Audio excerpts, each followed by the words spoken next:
fin, la investigación que hemos realizado durante 3 años sobre cómo romper con la herencia de la extrema pobreza, decidimos hacer esta investigación porque desde el Cuarto Mundo, desde hace muchísimos años, ¿no? Somos testigos de cómo las personas que conocemos que viven en la pobreza, a pesar de sus numerosos esfuerzos y sacrificios y también muchos logros que muchas veces no son reconocidos, porque su vida no cambia, ¿no? Que no transmitimos, que no sabemos hacer, ¿no? Entonces por eso decidimos juntas hacernos esta pregunta, ¿no? De cómo romper con esta herencia, ¿no? de la extrema pobreza. Que la hemos hecho con la metodología del cruce de saber, que ha sido muy difícil para muchas de nosotras, por el esfuerzo que supone hacer un proceso tan largo, el que todas las personas puedan participar, dejando pues eso, muchas veces pues, su tiempo, su vida, ¿no? para esto, ¿no? Que ha sido muy difícil para todos participar, pero sobre todo para las personas que dentro del proyecto, o sea, dentro de la investigación, se les removía cada vez que nos hacíamos preguntas, que se hablaba de nuestras vidas, ¿no? Muchas veces, que teníamos que parar. Ha habido veces que hemos tenido que parar y decir, es que me está doliendo, ¿no? Esta pregunta, ¿qué hago mal, no? ¿Qué sigo haciendo mal? ¿Por qué no salgo adelante, no? Ese cuestionamiento muchas veces nos ha hecho mucho daño, ¿no? a muchas de las personas que hemos participado. Pero aún así hemos conseguido llegar hasta el final y nada, queríamos deciros que, bueno, ya es que no soy una experta, ¿no? en presentar investigaciones no sé, creo que para casi todas es la primera vez que hacemos una investigación, entonces no esperéis o sea, es una super investigación, pero no esperéis que la vamos a presentar super guay, porque nos cuesta expresarnos, nos cuesta también escuchar, nos cuesta escuchar en el sentido de que venimos con muchas preocupaciones, ¿no? Entonces eso, que la disfrutéis, pero que pongáis en valor que no es simplemente no sé cuántas páginas, creo que 42,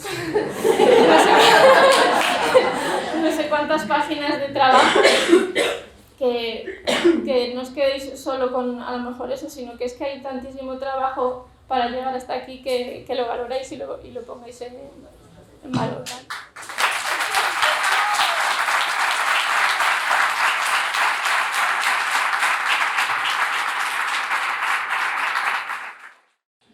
Bueno, pues 3 años para llegar a esto. Como ha dicho Silvia, no ha sido sencillo. Yo os voy a hacer una panorámica general de qué queremos decir con este esquema o esta infografía o como la queréis llamar, pero después habrá participantes que os contarán qué hay detrás de cada palabra. Simplemente daros el contexto general, ¿no? Como decimos, la herencia de la pobreza es algo que constatamos y que afirmamos. Hay una herencia y hay muchos tipos de herencia, pero la pobreza es una de ellas. Si vienes de una familia con experiencia de pobreza, vas a seguir viviendo en extrema pobreza. Entonces, hablábamos de ¿y qué se hereda cuando vives en extrema pobreza? ¿Qué es lo que se hereda que no puedes dejar, ¿no? Y entonces es esta primera parte que hemos llamado mochila. Ya nos explicarán después por qué la hemos llamado mochila. La hemos llamado, bueno, lo van a explicar y os lo voy a explicar. La llamamos mochila porque es algo que te ponen y que te pones desde pequeño y que vas llenando de cosas. Y que aunque vayas consiguiendo dejar ciertas cosas, no tener, conseguir más recursos materiales, oportunidades básicas, esa mochila sigue con tu peso.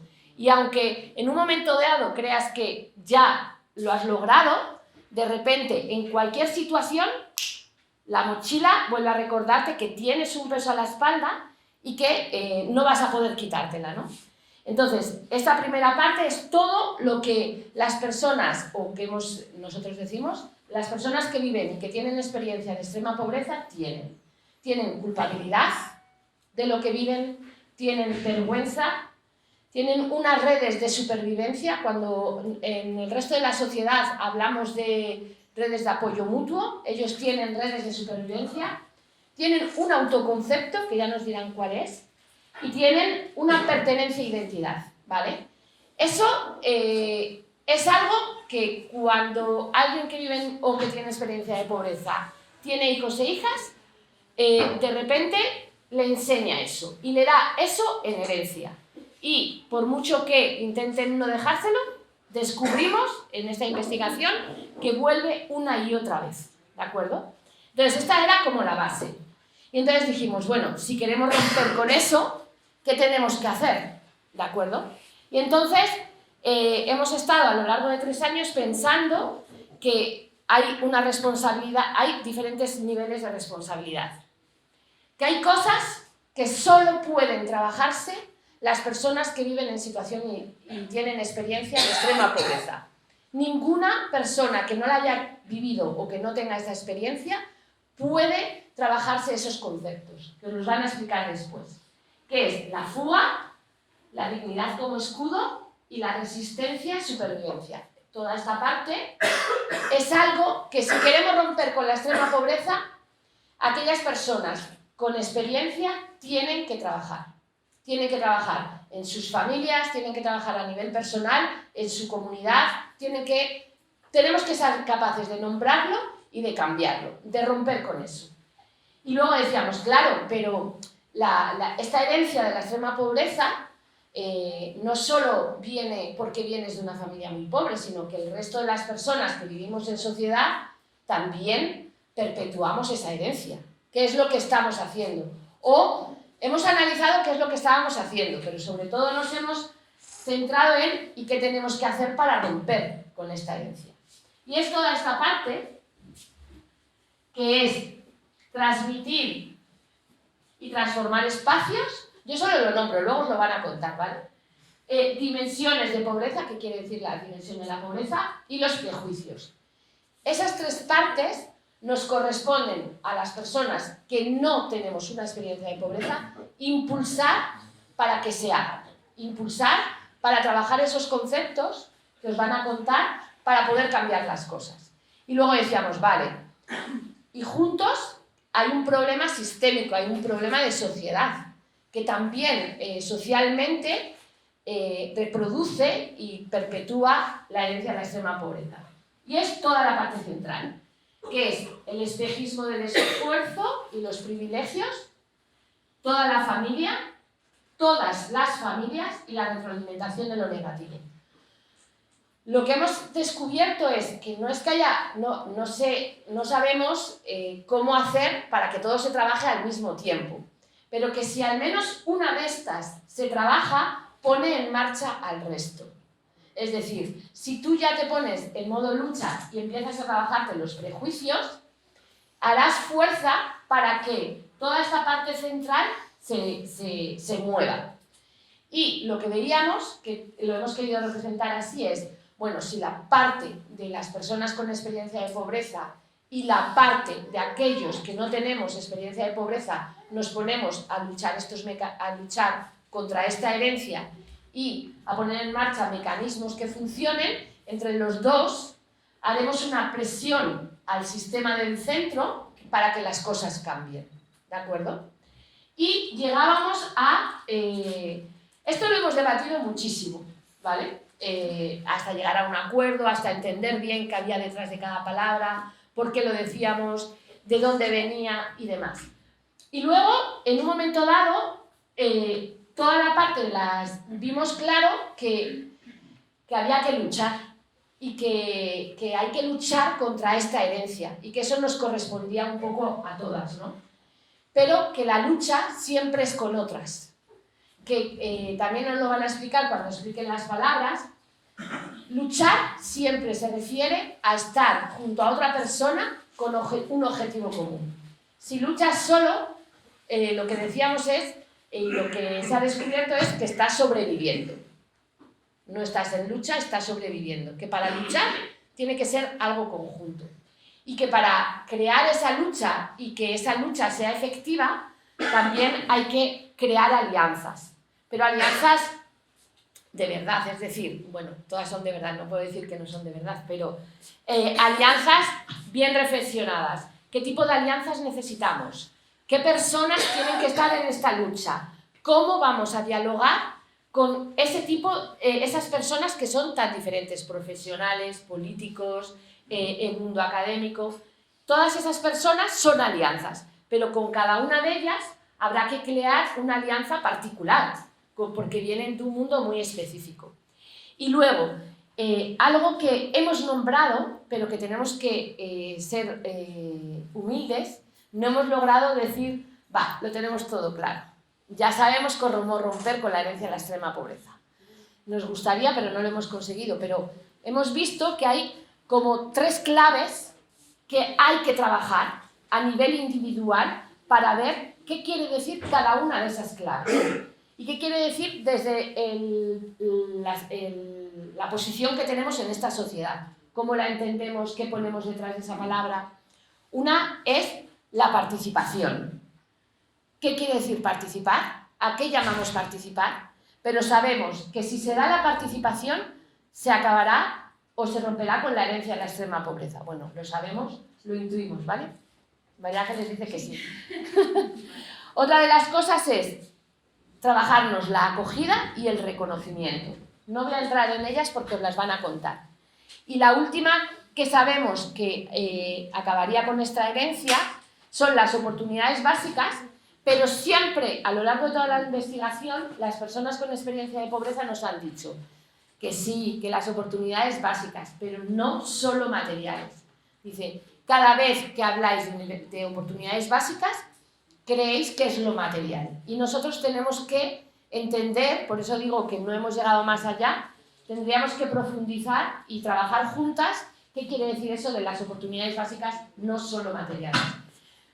Cada una de ellas merece, a nuestro entender, una investigación en ella misma, para saber qué ponemos detrás y cómo y por qué pueden ser la clave para romper con la herencia de extrema pobreza. ¿De acuerdo? O sea que este es nuestro esquema general. ¿Sí? Y si os parece bien, yo he dicho un esquema general, bueno, si os parece, como estáis aquí y os hemos cerrado la puerta,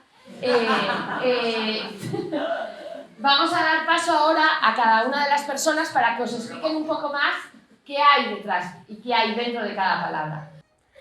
Y bueno, como bien ha dicho Rocío, voy a empezar hablando de la mochila. Para romper con la herencia de la pobreza en la investigación, sobre todo las personas en situación de pobreza tenían que poder entender las cosas que habíamos heredado y en especial entender bien esos obstáculos. Este apartado lo hemos llamado mochila porque en la investigación hemos visto que es algo que heredan todas las familias que viven en extrema pobreza. No se trata de casos particulares. Es una mochila en la que van entrando cosas que después es muy difícil de quitar. Y aunque tu situación mejore por cuestiones económicas, hay cosas en esta mochila que van a estar siempre contigo. Es una mochila impuesta y hay cosas que entender. Hay cosas que entender como culpabilidad y vergüenza. La culpabilidad y la vergüenza es algo tan metido en nuestra mente que no nos deja desarrollarnos en muchos ámbitos de la vida, como por ejemplo en lo académico. Cuando hay personas que no logran terminar los estudios, la sociedad, los profesores, todos repiten que es su culpa. Es porque no han trabajado, porque no te has esforzado. Y al final, esas mismas personas que lo sufren terminan por creer que es culpa suya.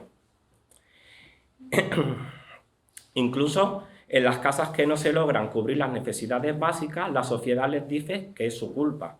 De tanto repetirlo, las personas terminan sintiéndose culpables de la situación en la que viven. Tanto es así que en muchas de las casas las niñas y los niños sienten vergüenza de ellos mismos o de sus familias por las situaciones que viven, por el señalamiento que se les hace diciendo que no hacen lo suficiente para salir de la situación de pobreza. En la escuela, por ejemplo, cuando hay niñas y niños que llevan ropa heredada y el colegio les señala, y aunque las madres y padres hayan hecho esfuerzos para remendarlo y reutilizar la ropa de los hermanos mayores, Los niños, al sentirse señalados, sienten esa vergüenza que hace que culpabilicen a sus propias familias. Y esa culpabilidad que las niñas y niños en situación de pobreza han echado a sus adultos, al final, cuando crece, se las echan a ellos también y se vuelve a repetir. Otra cosa que hay que entender son las redes de supervivencia. Las redes de supervivencia son unas redes de apoyo y cuidados que tienen las personas que viven en extrema pobreza entre ellas, para apoyarse y ayudarse a sobrevivir de las dificultades diarias. Pero al estar formadas por personas con las mismas circunstancias y el mismo sufrimiento, estas redes de supervivencia pasan a ser un arma de doble filo. Así, las personas en situación de pobreza muchas veces, en vez de ayudarse, terminan machacándose entre ellas. Porque son redes que se agotan y que no consiguen resolver todos los problemas que encuentran. Un ejemplo de ello es cuando en un barrio una persona que deja algo a otras y éstas no pueden devolverlo, el hecho de no poder devolverlo, el hecho de no poder devolver lo que te han prestado, hace que se cierren las puertas en el barrio. Es necesario que esas redes de supervivencia se amplíen a personas de otros medios sociales, para que quienes viven en la extrema pobreza puedan ver sus circunstancias desde otras perspectivas y no caer en la dinámica de la autodestrucción. Otra cosa muy importante que hay que entender es el autoconcepto. El autoconcepto es la visión que se tiene de uno mismo, para las personas en situación de pobreza como para las demás. Este autoconcepto está condicionado por lo que han vivido las generaciones anteriores hasta ahora y siempre tiene... Disculpad. Este autoconcepto está condicionado por lo que se ha vivido las generaciones anteriores hasta ahora y por su relación con la sociedad. En ese concepto, para las personas en extrema pobreza siempre tienen el peso negativo. Es un concepto impuesto por los prejuicios de la sociedad. Así, muchas personas que han crecido con la idea de que no son capaces, que sus padres no lo eran tampoco, ¿para qué se van a preparar? ¿Y para qué van a dar pasos si luego no va a funcionar? Este autoconcepto condiciona mucho de las acciones que las personas hacen e impide tener otro tipo de iniciativa. Vivir experiencias diferentes en las que cada persona se ve reconocida tiene un valor, su aporte se espera. Es muy importante para cambiar este autoconcepto negativo. Y otra de las cosas que es muy importante entender es la pertenencia e identidad. La pertenencia e identidad, aunque está dentro de la mochila y puede ser negativo, también es una herramienta que puede trabajarse en positivo. Está en recuadro porque la pertenencia puede ser una fuente de orgullo y de cambio. Es muy importante saber de dónde pertenece una persona, a qué círculo social, porque eso puede dar el empuje y la valentía para romper la herencia de la pobreza, aunque ello supone tener que soportar un peso muy fuerte. Porque cuando una persona se identifica como persona pobre, afecta cargar con toda la mochila de las que hemos estado hablando anteriormente, la culpa, la vergüenza, etc. Y eso es un peso muy fuerte. Pertenecer a un medio social y reconocer las cosas buenas que te han transmitido es lo que ayuda a una persona a batallar, aunque sea pertenecer a un medio que la sociedad define y percibe como negativo. Hay muchas personas que no se identifican como personas en situación de pobreza, porque piensan que la pobreza solo es material y cuando tienen unos ingresos, pues esas personas muchas veces no son conscientes, por ejemplo, que en el parque o en el médico existe una reacción de que se apartan de ellos, de no sentarse y no se sientan ni a su lado. Aunque una persona haya logrado superar y romper la barrera y prosperar, no se rompe con la herencia de la extrema pobreza hasta que una persona no es capaz de identificarse con su medio y hacer de esta pertenencia una fuerza. Gracias.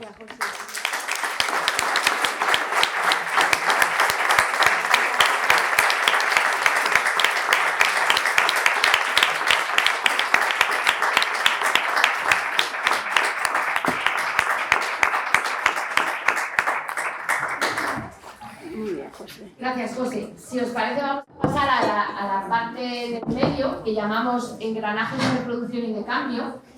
Y si os parece, vamos a ver qué es lo que pueden poner en marcha o qué deberían hacer las personas que no viven en situación de extrema pobreza y que no tienen experiencia. Desde quienes no vivimos en pobreza, ¿qué significa estar comprometidos en la lucha por erradicarla? ¿No? Yo creo que... No se me oye. No.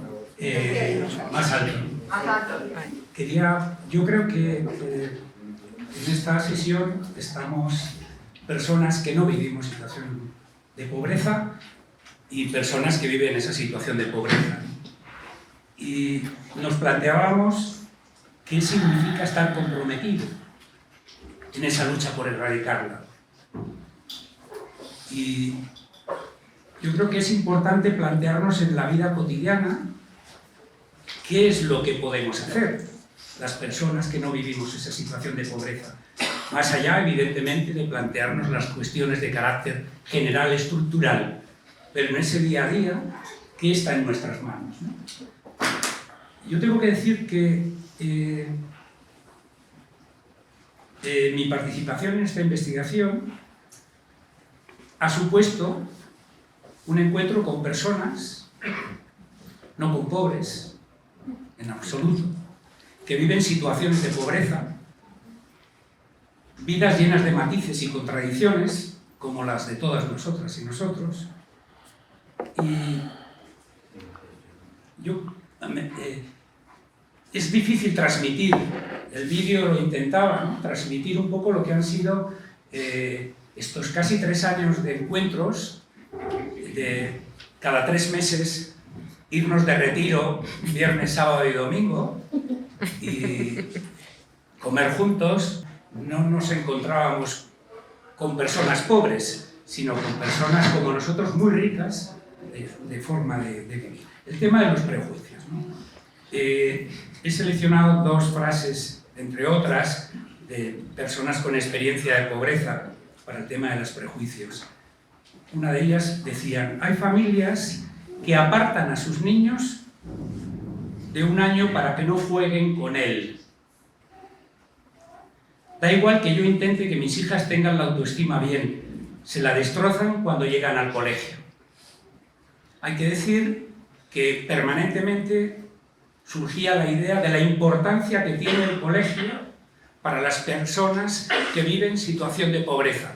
Es una institución clave, fundamental, se insistía permanentemente. Sin embargo, estamos asistiendo a un proceso de segregación. Conecta con el tema siguiente de los espacios, por eso lo planteo.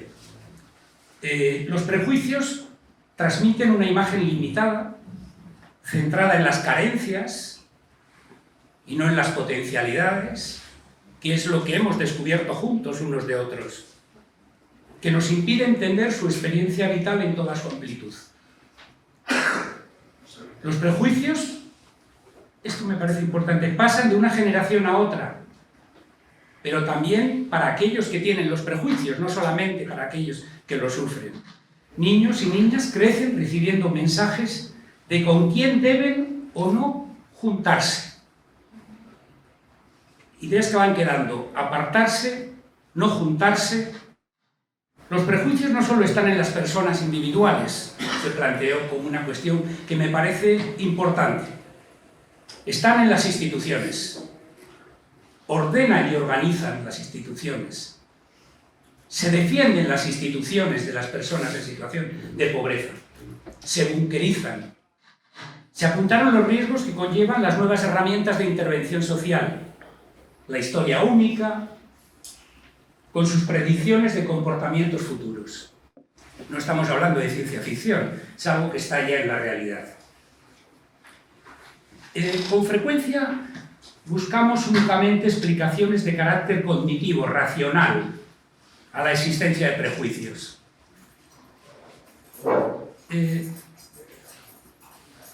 Los prejuicios generalmente no se basan en datos, tienen un gran componente emocional.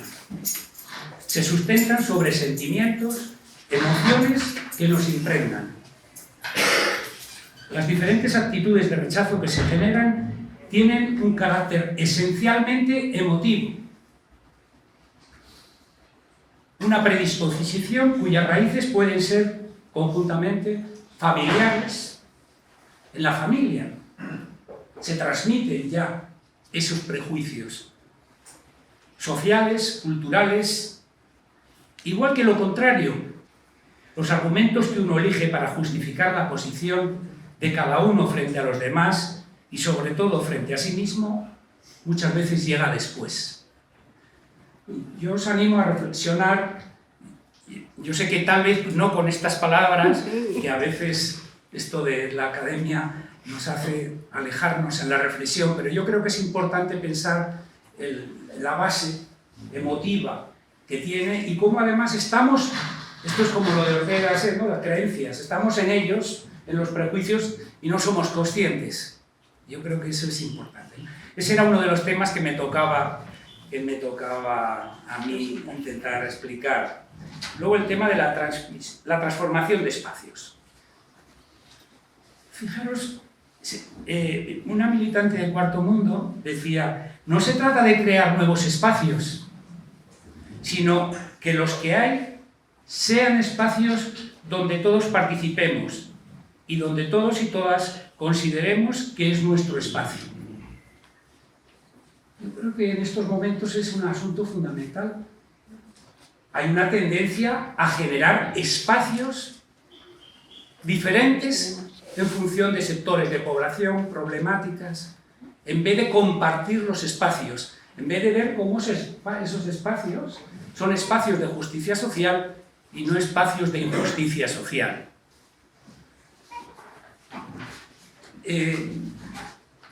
También una militante de Cuarto Mundo decía, es importante implicándote como si te lo hicieran a ti mismo, haciendo partícipe a las personas que están presentes.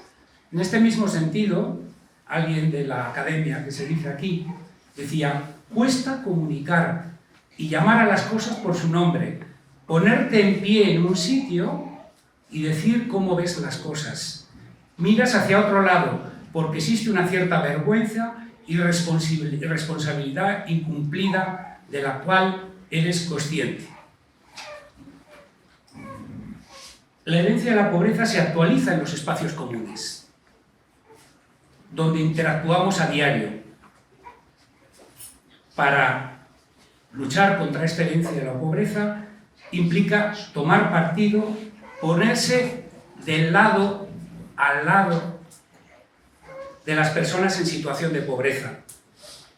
Con frecuencia miramos a otro lado por precaución, por incomodidad, por vergüenza. Es algo muy sutil y difuso. Y para terminar, quizá como he empezado, no existen los pobres, algunas personas son condenadas a vivir en situación de pobreza por un sistema injusto que les expropia de sus derechos. Bueno, eso es un poco lo que soy capaz de transmitir. Pues muy bien.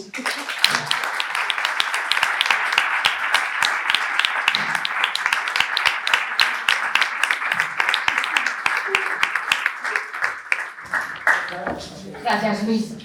Toda la parte de las personas que viven en situaciones de extrema pobreza, ¿qué es lo que tienen que poner en marcha ellas y qué tienen que trabajar?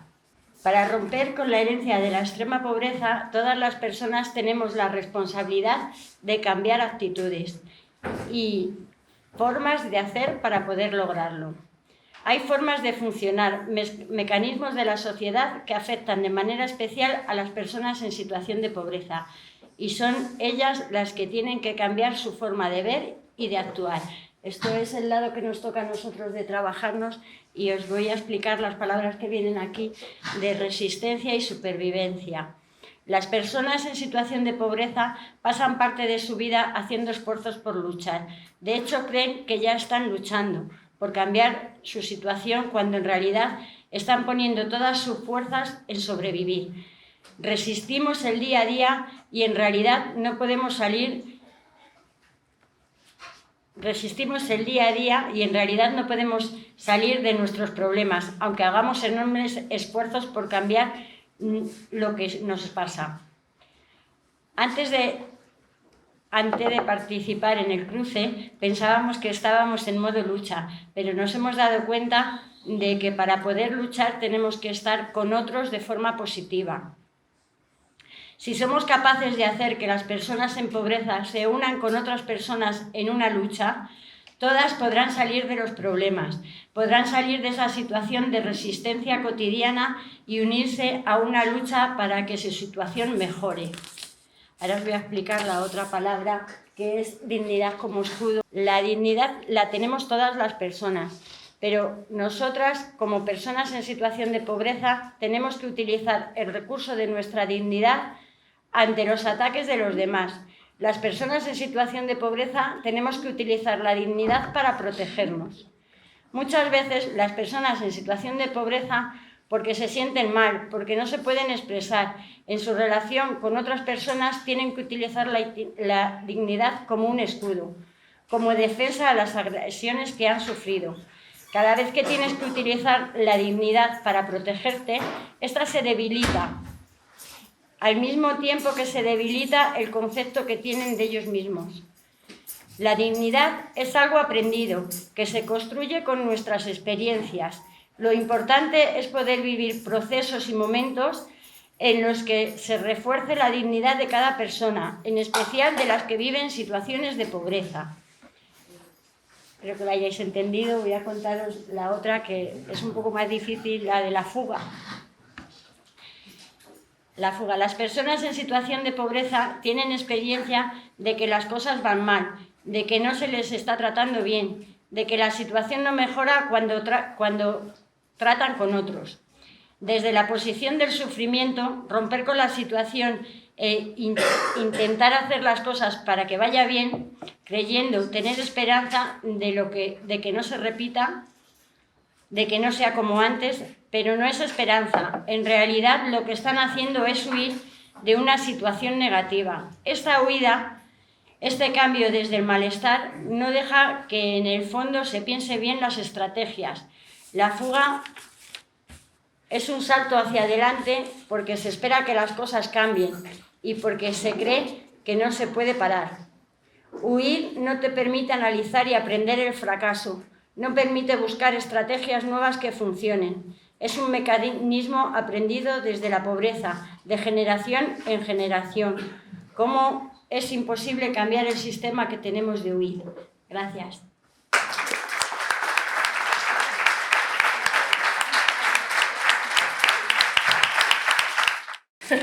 Yo soy Marina y voy a hablar de la parte central, que son los engranajes que corresponden a toda la sociedad en conjunto.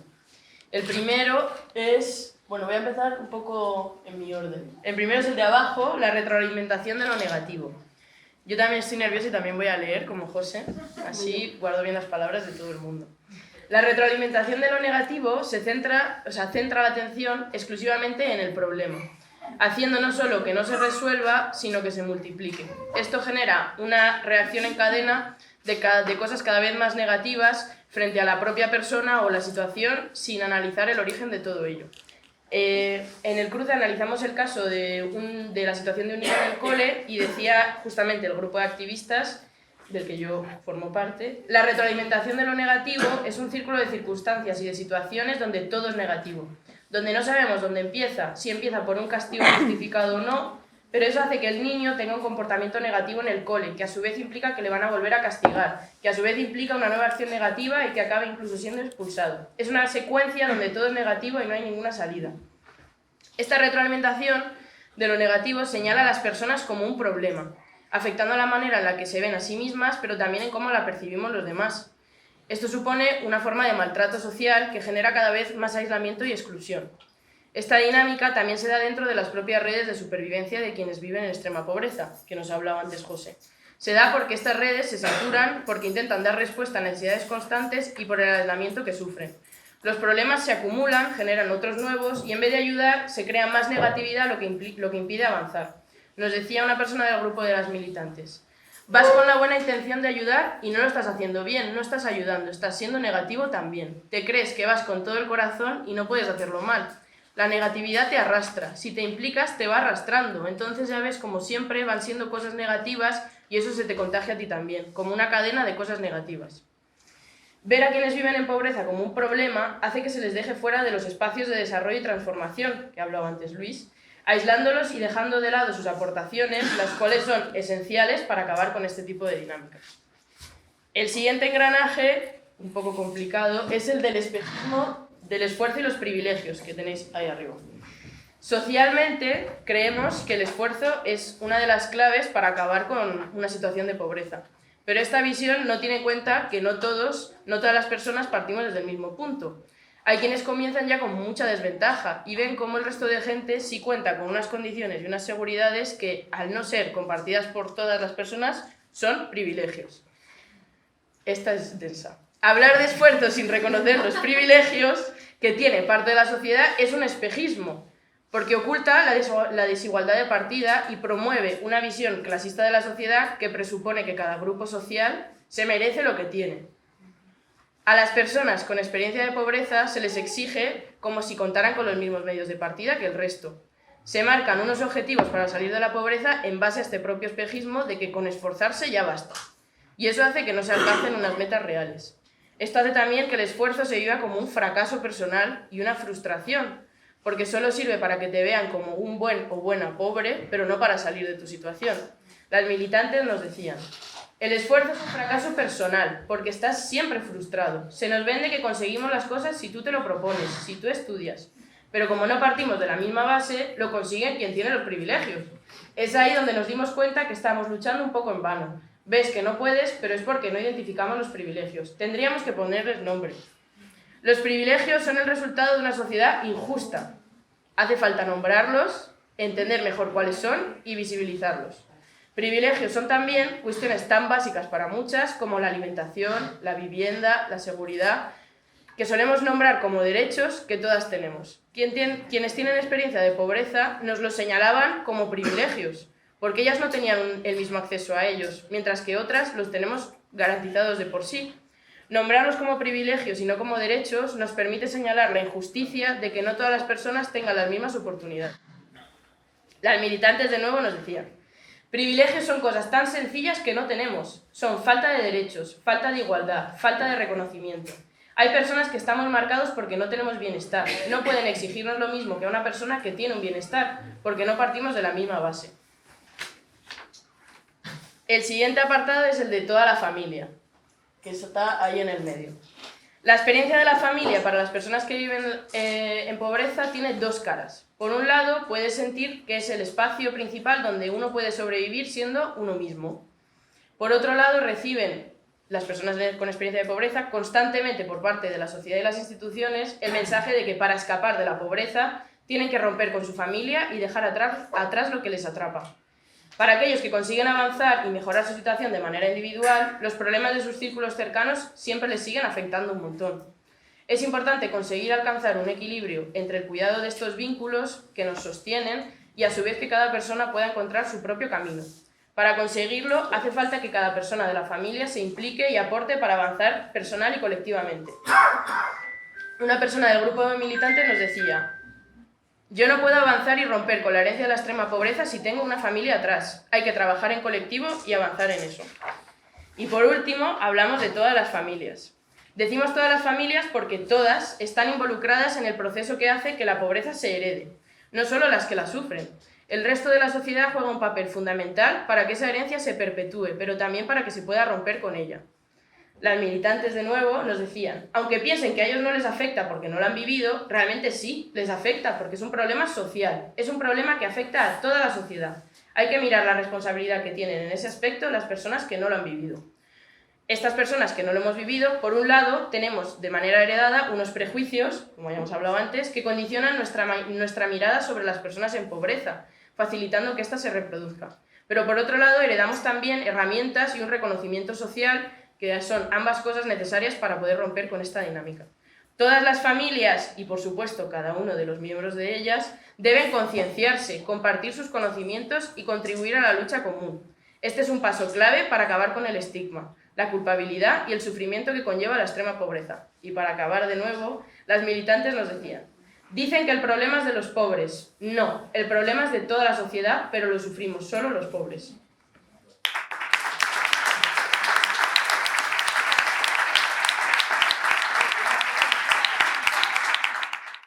a mí me corresponde hablar de las claves para romper. ¿Qué podemos hacer para poder generar un nuevo escenario de justicia y equidad que no deje a nadie fuera? Bien, pues hemos seleccionado como conceptos principales. Abajo veis luchar con otras y alianzas. Hemos descubierto en esta coinvestigación que, como decía Rocío, que la lucha solo es lucha si es colectiva, que la lucha individual es supervivencia. Es importante cuidar las condiciones que permiten esta lucha, porque debe ser una lucha abierta, tiene que apoyarse en proyectos y acciones concretas y tiene que permitir que cada persona se sienta valorada y que descubra que tiene algo que aportar. Decíamos desde el grupo de activistas sociales que nos habíamos fijado solo en que al final fracasan y después hay detrás toda una lucha. Y decían desde el grupo de militantes que luchar es una exposición y un sufrimiento. Para ellos era importante saber que no están apuntando en informes. A esto nos referimos cuando hablamos de que las condiciones, de estas condiciones que tienen que permitir esta lucha. Bueno, después tenemos las alianzas, que es el siguiente punto que voy a explicar, que son colaboraciones concretas entre colectivos diferentes que, por supuesto, tienen que implicar también a las instituciones y a las administraciones. Pero aquí hay un punto importante y es que quienes no vivimos en situación de pobreza tenemos una mayor responsabilidad. Tenemos más contactos y redes y podemos dar legitimidad. Eso es muy importante, dar legitimidad a las acciones que desarrollan quienes viven en pobreza. Es una responsabilidad que hemos recalcado mucho. Y para poder desarrollar estas alianzas hay que generar espacios equilibrados. No puede ser que unas personas hablen y otras escuchen, que unas expongan sus vidas. Hablábamos del sufrimiento de exponerse, que unas expongan sus vidas y otras no. Sobre estas alianzas diremos que el grupo de académicos señalaba que no puede ser que las alianzas vayan de colectivos diferentes a colectivos diferentes, sino que hay que generar colectivos y grupos grandes para luchar juntas contra esto. Después, en el siguiente punto hemos hablado mucho de participación, hemos debatido mucho, discutido un montón, tanto que voy a empezar por deciros que consideramos que sigue siendo necesario profundizar en el significado del concepto participación. Nos ha parecido, bueno, un tema inabarcable. Normalmente la participación se entiende comúnmente como se habla de estos espacios de participación, ¿no? Donde uno se expresa, opina, y nosotras hemos querido recalcar la participación digna en la vida cotidiana. Estamos hablando de sitios donde las personas que viven en situaciones de pobreza no se sienten acogidas ni esperadas. Estamos hablando del supermercado, de la biblioteca. Estamos hablando de lugares cotidianos donde son perseguidas y rechazadas.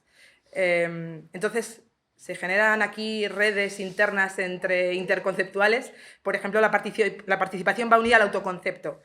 Poder participar en los diferentes espacios formales e informales permite generar redes de cuidado y apoyo más allá de los propios vínculos familiares. Estas redes que comentábamos antes que están agotadas. Es importante por ello también la participación.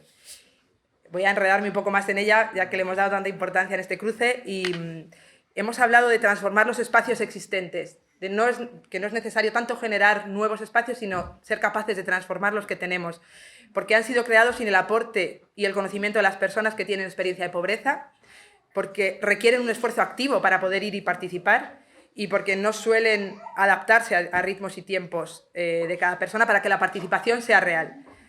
Así que es fundamental acoger diferentes contextos y sentimientos, reconocer las luchas, y hacíamos mucho hincapié en trabajar los vínculos de proximidad y confianza, que, como decía Luis, pues hemos constatado en este cruce de saberes.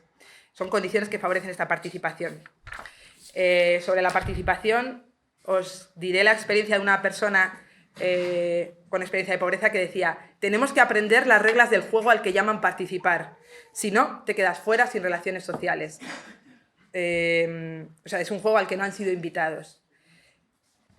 La acogida es clave para transformar el distanciamiento que sienten quienes viven en extrema pobreza. Sin una buena acogida no hay acceso a recursos adecuados ni a oportunidades básicas. Es vital la acogida. son la puerta de entrada a los espacios de participación de los que tanto hemos hablado. Sin acogida, decía una persona con experiencia de pobreza, no podemos hacer nada, estamos indefensos con esta situación que nos agrava. Esto nos pasa socialmente. Y por último os hablo de las oportunidades básicas, no solo materiales. Para llevar a cabo su proyecto vital, las personas en situación de pobreza necesitan oportunidades básicas, no solo materiales. Se piensa que solo con recursos se puede salir de la pobreza, pero no es así. Estamos hablando de oportunidades básicas que se relacionan con las emociones, con el contacto humano y con sentirse querido. Son oportunidades para que la mochila de la herencia vaya pesando cada vez menos. Hablamos de la oportunidad de sentir y no solo de tener, ¿vale? Hablaba desde el grupo de militantes, nos decían que necesitan oportunidades básicas para poderte sentir como los demás y poder participar.